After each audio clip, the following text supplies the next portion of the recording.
So, welcome back to the second part of our tunnel build, our scratch build tunnel build. So basically I left you with these three parts of the tunnel mouth separate. Obviously what I've done is I've glued them together, as you can see. So that's done. And I've put some acrylic white paint on, which doesn't, it dulls the blue colour that it comes in, and it acts as a bit of a base coat for what we're about to do, which is paint this and weather it and detail it and finish it off. What I would say is that although it's a fairly sort of strongish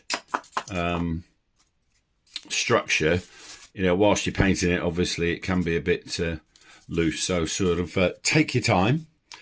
So how do we do this? Well, in a lot of ways, this is my favourite bit. And I know I say that a lot. So I use acrylic paint, which is, you can get it from any of the hobby shops in your local town, I am sure. And this one is, as you can see, burnt sienna, although you can't really read it. But honestly, there you go. I'll scratch it off. Look at that. As if by magic, burnt sienna. And it's a sort of a brick colour. So I'm going to do Allen's Yard in the sort of the red brick colour. Of course, if you wanted to do stone, you would probably use something like natural grey as your base colour. So this is a sort of a base, if you like. So what we're going to do, get a little bit of paint on our piece of spare card. And it's a thing called dry brushing, which it sort of does what it says on the tin, really. In other words, you don't make the brush wet itself. You don't put it in water and mix the paint up and just sort of slather it all over. What you're trying to do is this is probably going to be 3 layers of paint, differing colours. There'll be obviously the base colour, which is the red. Then there'll be a sort of greeny colour to give it a bit of moss effect, that sort of thing. And then I'll finish it up with probably this one, which is Payne's Grey, which is a very dark colour, but of course that will give us the darkness. It will give us the, for instance, in here where you'd have soot, under here where you'd have soot, and so it will level it up. So that's your 3 layers of coat. So that's a sort of a base layer, a red layer, a green layer, a sort of a sooty layer. Then after that, we will then put some mortar into the actual brickwork itself, and after that we'll seal it, and after that we'll detail it. So there's about 5 or 6 levels that this has got to go through before it gets from that to the finished product, which, as you know, is that. So that's what we're aiming to get to, and this is how I do it. So first and foremost, get some. You don't need a lot of paint on your brush. You know, we're not talking about copious amounts of paint. But the idea is you put brush on your paint and then you take it off. It's a bit counterintuitive, I know, but you'll see why in a minute. And then basically, it's light sort of brushing. It really is as simple as that. So lightly brush it on to the actual brickwork itself. And you can see straight away that you're starting to change the nature, the complexion, and more importantly, the colour of our tunnel mouth. So as you can see, I'm not putting any pressure on it really. It's just sort of spreading it on. But because the brush is dry, you know, this is all right. It's a little bit damp because it's obviously got some oil in it.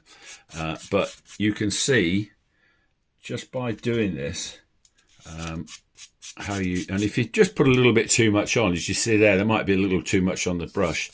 You know, just take a bit off and then spread it around a bit. I mean, it doesn't really matter because you're going to darken it down in places anyway. You know, at the moment it's a sort of an orangey colour, and you think, well, you know, that doesn't look anything like that, which it doesn't. You can see the difference there. So that's the sort of before, and that's the after. But as I say, there's about 5 or 6 stages that we've got to go through before we get to that. So I'll just carry on going around here. So again, just get some paint on your brush and lightly sort of brush it on. And all you'll find you're doing is just taking the initial sort of basic colour that it was when we started, which was that blue. We sort of toned it down to a sort of a light blue whitey colour. Now we're starting to add the colour that we want to actually to finish up looking like. So again, yeah, be careful with it because it is quite delicate at this point. You know, I wouldn't say it's, you know, because obviously once it's glued into place on the board, it'll be as strong as an ox. But whilst it's like this, it wouldn't take too much to sort of have a little issue with it. So there we go. And that's basically how all that works. And really now, all you do is you just carry on doing this. So just keep going until everywhere that is brickwork is covered. And you can see that it's not a particularly long job to do because you just work your way along until you get to the stage where you're happy with what you've got. And it's quite hard to know when it's sort of how you want it. Quite often it's it can be a bit trial and errory, or it can be, is that a word? Trial and errory? Probably not. But you can see it doesn't take very long to do this. Probably the most awkward bits are the inside bits, because obviously in here it's not quite so easy to get to it. But you also have to remember that this is the inside bit. It's also, from a filming point of view, quite hard to film this bit. But you can see basically what I'm sort of trying to do here is just spread it about on the inside as well. Now remembering this is the inside of the tunnel, not the outside. So although you want it to look good, you know, this is actually inside the tunnel itself. But you can see it again, it doesn't take very long, you know, to sort of get your base colour down, because this is the base colour that you're going to build the whole layout basically. You know, all right, yes, you can have mixture of red brick and stone, of course you can in the real world, but this one is going to be a red brick sort of layout. I don't know why I like red bricks. I don't know why I like red bricks particularly. There's no rhyme nor reason to it. But you can see that suddenly, you know, that has changed quite a bit from how it was to what it's like now. Now, you could sort of keep going and doing this, and quite frankly, where would you stop? I'm quite happy with that at the moment. And again, if we just compare it to the one we've got here, you can see we're starting to get there already. You know, it's sort of starting to look like what we want it to be, but you can see we've got a long way to go. So, I mean, look, these bits here, I'm leaving them blue, really, because obviously they will be up against the backboard here, so you won't actually see them anyway. So you don't really need to worry too much about them. So next, what I would do is get a bit of green, and this is just school paint. This is just a cheap 99p pot of paint that I've had for quite some time, to be honest with you. Again, you know, you're not going to need a vast amount of paint, because all you're really doing now, you're starting to think about the sort of the highlighting, I suppose, of the model railway. So this is where we don't want the whole bridge tunnel mouth to now turn green, because obviously it's not going to be green.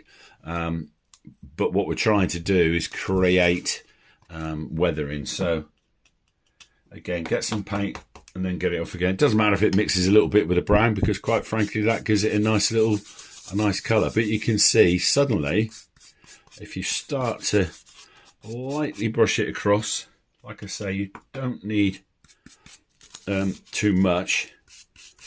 So sort of just brush it in like that. And again, this is a less is more, take your time scenario, I think, with this. You know, you don't have to wait for it to dry, really. You can just carry on, because all you're doing is blending it in anyway. And again, this is just my way of doing it. You see there, I put a little bit more on the paintbrush there, because obviously this is going to be here on the base, so there could be weeds growing up here. So it might be a bit darker down the bottom end, whereas it won't be as dark as this maybe up here. And again, same thing. You just keep going. Again, just sort of liberally dry brush it in. You know, it doesn't matter, there's a dark bit there, but that could be a piece of moss, you know. Across the top, you could have a little bit as well. And you can see suddenly by just doing this, it starts to bring the whole thing to life. You know, the bricks start to pop a little bit, and it doesn't look like a piece of foam board anymore, which of course, as we know, is what it is. So there you go. Just keep going along there. Do the front as well. Again, there's no, just sort of, it's just working it in, and you're starting to see now. I'm purposely going to put a bit too much paint on the brush, just to show you. So for instance, like, if that happened, you've obviously got a bit too much paint on the brush, so dab it off and sort of spread it around a bit, and before you know it, no one's any the wiser. We'll darken this bit down as well with the Payne's Grey in a minute, but it really is. This isn't difficult. It's one of those things that when I first did dry brushing, I watched people on here doing it and showing me how to do it, and thought, well, I'll never be able to do that. But in actual fact, and I'll tell you what you will do as well. You'll find your favourite dry brushing brush. So it's probably best to try and find a stiffish brush. You can see this one's fairly stiff. I actually snipped the top off it. It was a sort of a round. So I snipped the top off it, and it gave me this sort of brushy type, another technical term. But you'll find that you will get used to one particular brush for doing it. Now again, we're doing the inside now. So because it's the inside, it's liable to be darker than the outside, you know, for fairly obvious reasons. You know, there's more moss in there, there's more soot, there's more of everything that you might have dotted around. So you can be a little bit more, he says, getting caught up in all the technical gubbins. You know, you can just sort of be a little bit more forceful, if you like, without going damp, because you don't, like I say, we don't want to turn it into a green tunnel mouth, because all we would then be doing is getting the red out and repainting it, which obviously we don't want to do. And I do apologise, it's quite hard to film it doing the inside bit. Now, of course, you could do this, and a lot would probably say, why didn't you just weather it beforehand? And that's a very valid point, and to be totally honest with you, I don't know if there's an answer. This is just how I guess it's like one of those things where you've always done it that way, so that's how I carry on doing it. So there you go. So now we've got 3 layers in effect. We've got the white base layer, we've got the red colour layer, as I would call it, which would either be red, or if it was if it was a stone building, it'd be sort of grey. And now we started to detail it with these little yellow, green, mossy type effects. And you can see, again, if I go across to the other one, if you look at that, you can see now we're sort of getting there. But this one is a lot lighter than the finished product. That's because we haven't finished it off, for want of a better word. So next up would be our Payne's Grey, which is there. And again, you're not going to need very much of this at all, because the actual the darker colours are very effective when you come to weathering. So you'll find that you probably won't need too much paint at all. But start off with a bit of a dollop so that you know, again, I haven't cleaned the brush, nothing like that. Don't worry about that. Now, what you need to do at this point is you need to sort of think about, you know, this is a tunnel mouth. So this piece here, for instance, could easily, you might not even see it. There could be grass here, could be a cutting coming down here. So it's not going to be too dark, but the dark bits are obviously going to be in here on the inside. They're going to be up here where the train, obviously the train comes through here. So here there's going to be soot, same here as well. So now you're in the stage where you're not just necessarily just randomly putting it anywhere. You're thinking about, well, where am I going to put it? So if you see, again, now this, you do need to do this bit probably very, very light indeed. I'm hardly touching the brush. It's literally just floating across, I suppose, for want of a better word. And you can see there, I've done that whole side, and there was hardly any paint on the brush at all. But already you can see the difference between that side and that side. You know, it just looks more closer to what we're trying to achieve, which is that. So basically what we do here now, well, what I tend to do when I'm doing this is sort of go over the whole thing and then come back to it where I think it would be darker. So the first run, if you like, the first pass, literally it's just a light coating of the darker paint. Now we know that this would probably be darker anyway in the middle, but again, don't go crazy at the moment. It's a lot harder to get rid of the darker colours. So literally just darken it down, and you can see it changes in front of your face. It's fascinating to do this because you see it actually change as you're going along, which is it's one of those things, until you've actually done it, you don't believe it's going to work. But believe you me, when you get used to doing it, you can see here, look, hardly any paint on the brush at all. Little circular movements, that's all I'm really doing. Just brush it on gently until you get to a stage where, you know, you've sort of, you can see again, there's the inside, look, that side, we haven't darkened that down yet, and there's the outside, we have darkened the outside down, and you can see the difference. It's pretty palpable. And then you carry on, obviously the inside, and again we know that the inside will be darker. We know that because obviously it's where all the soot and the grime is. But at this point, all I really want to do is just darken it down a little bit. And like I said, I do apologise because it's not easy to show you this on the camera, but you can see basically what I'm doing here. Just darkening it down. A bit more paint. So every time, there's hardly any paint goes on the brush, very little. But what you do is take your time and just sort of little circular movements, light brush strokes, and eventually you can see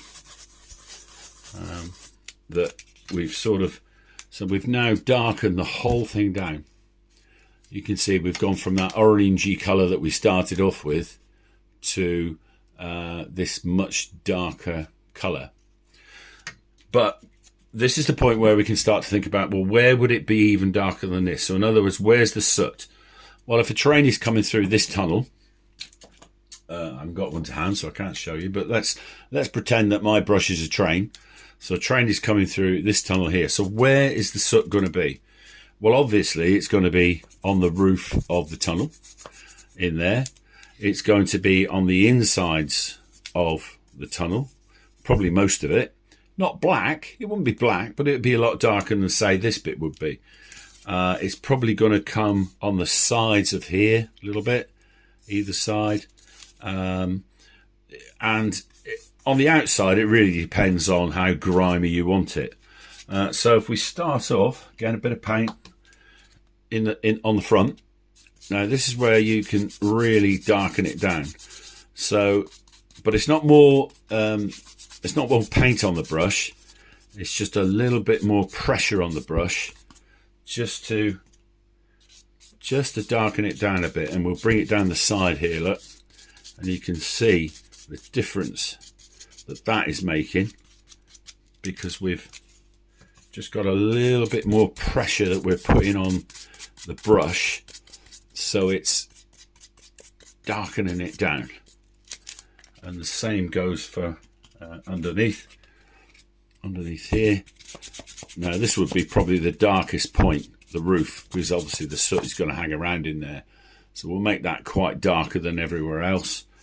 And then it's just a case of along the front part of it, it would be probably dark, you know, it'd be probably more soot towards that sort of area at the front there. And again, this is very much how you see it. You can put as little or as much on as you want.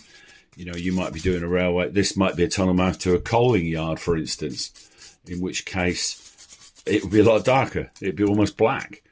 But there you go. And as far as the rest of it's concerned, it's just a case of, well, going along and just sort of saying, well, you know, I think that's pretty much right. You know, darken down little areas that you might think they're a bit like that. I've turned that over, and that to me looks a little bit on the light side in certain areas. So I've put no more paint on the brush, but I'm putting a little bit more pressure on. And you can see, if you put a bit more pressure on, a little bit more comes off the brush. So that's why I'm saying initially, when you're doing this, when you start doing this, very lightly like that, and as you're going along, you're getting a bit more pressure into it. So you finish up as a piece here. Like if you look at that piece just there, now it's a little bit orangey, but if you get your brush and put a bit of oomph into it, just a bit of pressure on your brush, look at the difference that has made. And what you're starting to see as well is the white paint that we put on as sort of a base, that is starting now to almost act as a mortar.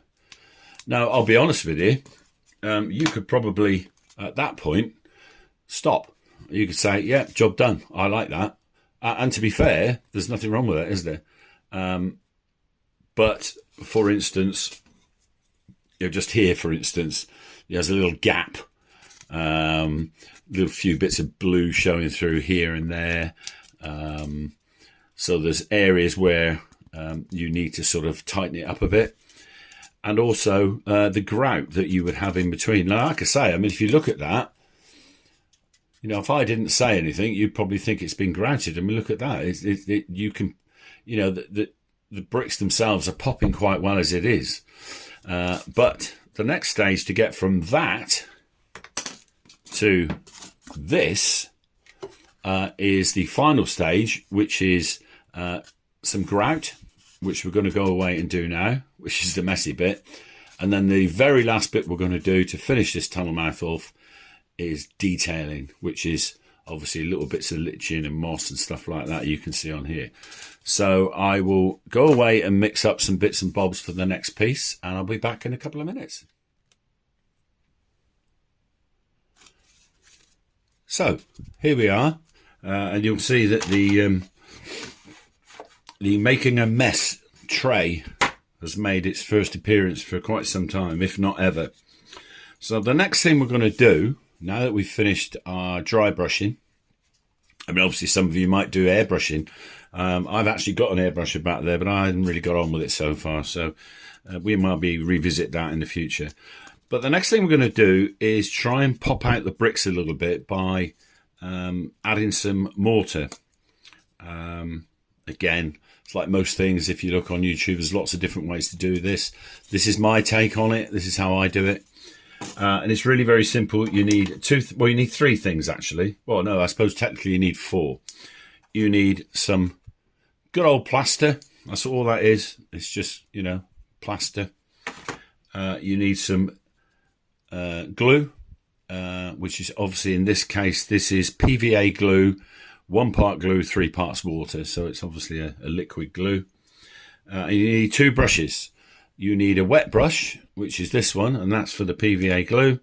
I needed a, this is a bit like this brush here, the one I was just using before. These two are I love these two brushes, and these are kept separate to all other brushes. So this is a dry brush, so the only time it gets wet is when I clean it. And this is also a dry brush, and this actually never gets cleaned or anything, because this is purely for one thing and one thing only, and that's the application of good old plaster. Now, what I would say about plaster is that it's a bit, gets everywhere. So if you feel like it, by all means, put a mask on. And it really is quite a sort of a messy job, but a simple one. So what you're doing, get some plaster, sort of hoik it on there, get it on. I mean, this is one of those before and after scenarios where you'll just have to wait and see what happens. But all I'm doing is basically putting the plaster on here, and I'm working it into the cracks. Now, if you remember when we were scribing, we weren't afraid to leave cracks in the, cracks and holes and bits and bobs. For once, there's one there. Look, for instance, look, there's a sort of a little hole that we dug out with our toothpick, because as you'll see in a minute, that will really pop.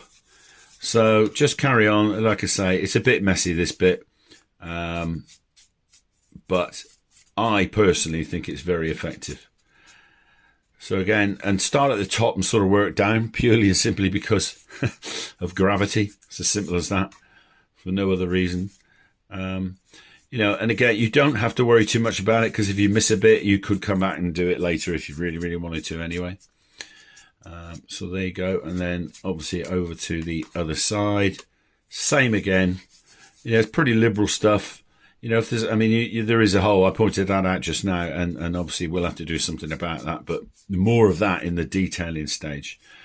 At the moment, that's all I'm doing, is just getting my plaster, making a right old mess. Good job it's in the railway room and not on the front table, because I'd be in trouble with Mrs.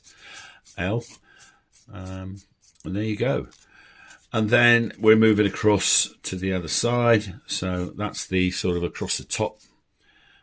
And again, it seems a bit counterintuitive, because what we've done here is we've darkened it all down, and now we appear to be lightening it. But all will be revealed later when the magic happens. You'll see how it finishes up looking. So again, just spread it in and around fairly liberally. It doesn't really matter too much, unless you don't want to make a mess, in which case you're in trouble, because this is very hard to do without making a mess. And there we go. So I've done the sort of the outside, if you like, of it. So now I'm going to head to the inside. And again, it's the same principle. And we've darkened it down. Now we appear to be lightening it up again, as you can see. But all we're really doing here is just spreading it about, and then, tap the excess off, and you're left with that, basically. And then the final bit is obviously over this side, just across here. Again, fairly liberal. Don't worry about it too much. And the final bit is just there. And even as you can see, as you're brushing it in, suddenly the bricks do start to pop a little bit. They do stand out a bit more than they did before. And so basically that's the plastering done. And if you look at the before and after, you can see here, wow, look at the difference. And you might be thinking, well, he's going to have to paint that again now, isn't he? But no, he's not. Hopefully. Now, this is when you do YouTube and stuff like that. This is one of those moments where you hope it works. Because if it doesn't, you've got to go and film it again. So basically what I'm going to do now that that's there, tap it down a bit, get rid of the excess, is I've got our PVA glue here, which is to say, it's PVA glue, 1 part glue, 3 parts water. And I have a mixture of this made up most of the time in a sealed unit, so it always stays like this. Give it a quick sort of swill about to make sure you've got a bit of glue on there. And again, because of the gravity scenario, start at the top and work your way down. And at this point, it doesn't really matter how much you get on here, so I'm just going to go for it. So just go for it. So get your glue, don't soak it in it, because obviously you don't want to be doing that. What you're doing is you're just sort of, again, gently spreading your PVA solution across. And straight away, if I just do that little bit there, straight away, you can see the difference between that and that. That now is starting to get much more like that, and you can see what I'm talking about. And really, all you do now is just carry on doing it. So again, just, you know, don't be afraid to put glue on there, because this will help obviously seal the whole thing in. It'll help, you know, you're not going to have plaster floating around all over the place, because you don't want that. But you can see how much of a difference that has made. If you look at the inside here and the outside there, look at the difference. And it's just brought out the detail. Now, if you ask me why or how, I probably wouldn't be able to tell you. Somebody out there probably can comment. If you do know why it is, let me know. If there's some big technical word that we could be using here, please let me know. But this is, again, I mean, and with me, a lot of this was trial and error. You know, it really was watching other people and then thinking, well, I'll have a go at this, and sort of taking bits from lots of different people, which is, I'm sure, what you guys out there are doing, watching this video and other videos. And you'll see something that I'll do and you think, well, I'll try that. And you'll see something else that somebody else does and you'll think, well, I'll try that. And eventually you'll come up with your own system. So now we're working our way round the outside, just finishing off the outside. Again, just remember it's still not that sturdy, so just be careful when you're sort of doing this. But there you go. And so now, as you can see, the sort of outside, the outside now is done. So across the top and then over the other side. And you can see that the difference between the inside here and the outside there. And all that is a bit of PVA glue. So now we'll do the inside. And again, just spread it all over. Don't worry about it too much. I mean, if you really wanted to. Now, what I would say to you is that when you're doing this, if you see a gap, say for instance that didn't have any mortar in it, don't go and get the mortar and try and put it in now. Because believe you me, you'll finish up with a horrible sticky gloopy mess and it won't work. This is one of those occasions, and we're going to do it in a minute, where we go away and we make a cup of tea. Purely and simply because we now need this to dry before we can do the final detailing. But there you go. I mean, look, as I'm going along, you can see what a difference this makes. Just this actually is like some sort of magic potion. It changes the whole way that the piece of foam board looks. You know, we have actually gone from, let's see if I can find a bit. So we've gone from this, which is a bit of this foam board, to this, and we're going to finish up with this. Now, if you think about back when we were talking right at the start about creating a model railway, how to do it and time and all the rest of it and ability. Now, I would maintain from an ability point of view that anyone can do this. You know, you've just seen I can do it, and I'm no modelling expert by any way stretch of the imagination. But it's trial and error, it's practice. You know, sometimes it does work, sometimes it doesn't. What scratch building does, it takes a long time. Yeah, you can't argue with that. You know, I mean, these two videos are probably the best part of an hour and a half. And then there's bits I've done off camera. So this tunnel mouth would probably take me 3 hours to build if I was building it from start to finish. But I think you'd agree with me, and it's not even finished yet, by the way, that there's a great deal of satisfaction with starting with, you know, some bits of this and finishing up with that from that. So there's a lot of satisfaction to be had in that. Right, so what we do now is we will go away, make a cup of tea, have a Jaffa biscuit, and come back. This is probably going to take a good hour to dry, if not a bit more. And then I'll come back and we'll finish up doing the detailing. So see you in a sec. So here we are back, probably a couple of hours later. As you can see, it's dried off now, and I don't know how well it shows up on the video, but hopefully you can see, how realistic that is. We're not even finished yet. I sort of love the way that this looks. It looks as though it's been there a while, and when you think, like 3 hours ago, that was basically a piece of this, and here we are now, left with this. So what's left to do? Well, really, it's pretty simple. What we're trying to do now is fill in the cracks, basically make it look as though it's going to fit into a model railway.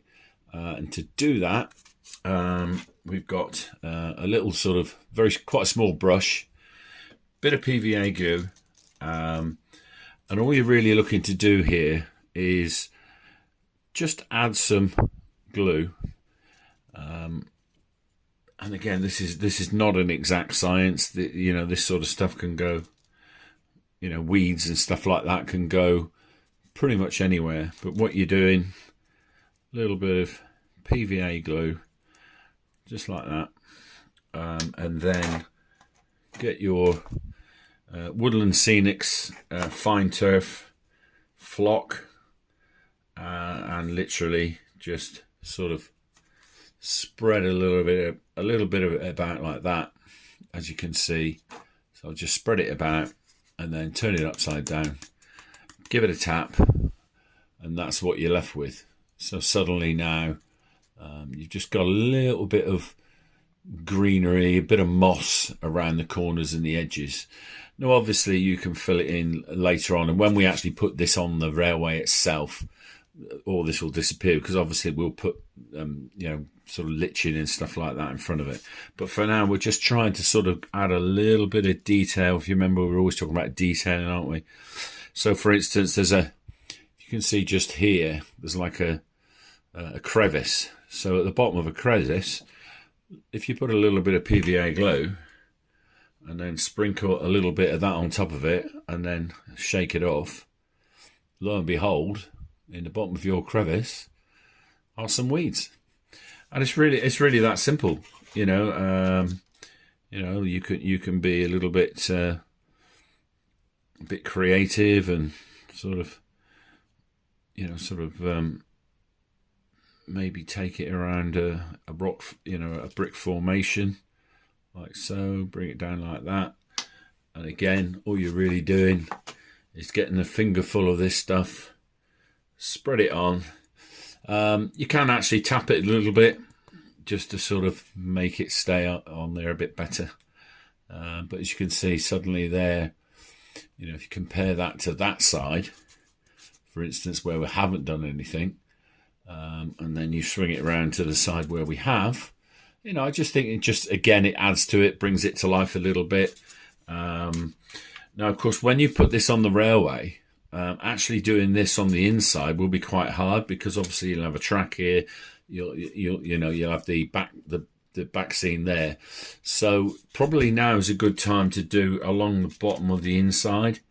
And again, what you're doing here is literally just dab a little PVA glue. It's all very random and there's no particular rhyme or reason to it. Just dab it on, and again, go along, spread your flock on like so, give it a bit of a tap, and then tap it off, and there you go. You can see now that the inside of that side is now done. So when we come to put that on the railway, it's already done, so we won't have to do it at a later date.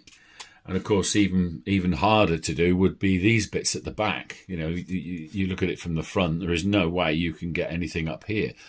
But if you really, if you're a perfectionist, or even if you're not, to be fair, that it's there because it's part of the live scene of the railway, if you like. So just again, put a little bit of liching, a little bit of greenery around the top edges there.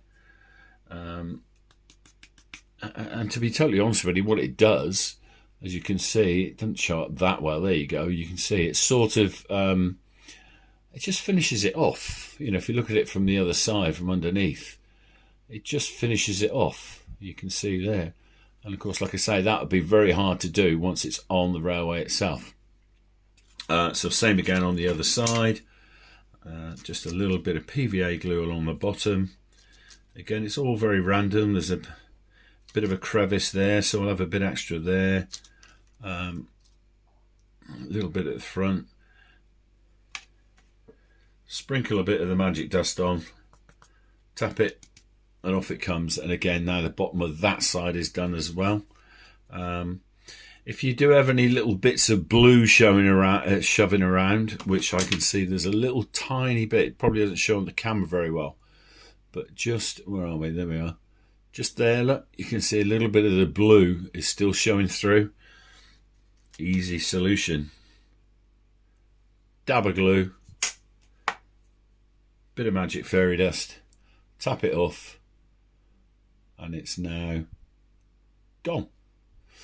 So there you go. That is basically how we detail and finish off the actual tunnel mouth. And I suppose that's probably taken me, I mean, obviously I'm talking to you, and it probably wouldn't take as long if I wasn't talking to you, but the fact of the matter is that from start to finish, that's probably, I don't know, 2.5 hours work, something like that. And again, there's a little bit blue showing through there, look.